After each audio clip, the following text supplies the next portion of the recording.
आणि असं आहे, डिक्सनला बरेच पोरं शिकून गेले, राहून गेले, परंतु माझा सगळ्याचा काही एवढा असं माझ्या आठवणीत नाही कोण होतं.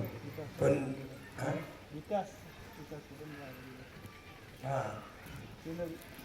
मंठा तालुक्याला केंद्र आहे. हो, तर महाराज तिथे होते. पण महाराजाची ती गोष्ट अशी की परमेश्वर महाराज कधीच कोणाला विसरत नाही.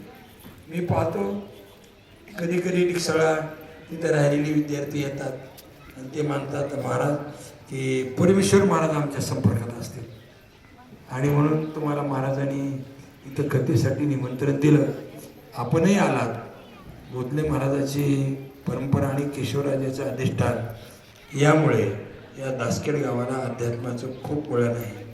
आपण आलात, भागवत कथा आपली सुंदर झाली आणि मी अधूनमधून चौकशी घ्यायची, पण कथा खूप छान चाललेली आहे. आज सांगत आहे कथेचा समारोप आहे आणि त्यावेळेस मलाही येत आलं, बरं वाटलं. तुमचं पूर्ण नाव कसं आहे? हां, विकास किसन खांडे बराड. तिकडं असं खांडे बराडे असे आवडणार. नांदेडकर मंठा तालुका, नायगाव वगैरे तिकडले भागात नसेल.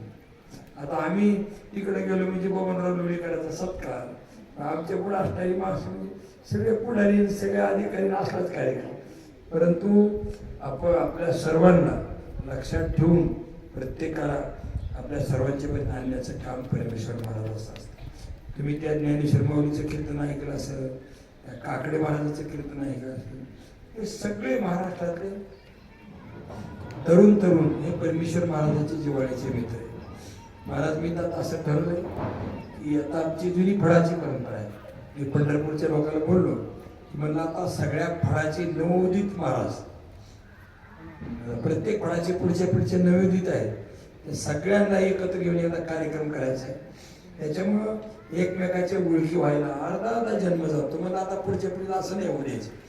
लवकरात लवकर सगळ्या महाराज लोकांची पोरं पंढरपूरला आपल्या मठावर एकत्र करायचे. त्याच्यामुळे सगळ्यांचे संबंध वाढते. आपणही सगळे महाराजांचे मित्र आहात. आपल्या सर्वांना खूप खूप धन्यवाद देतो.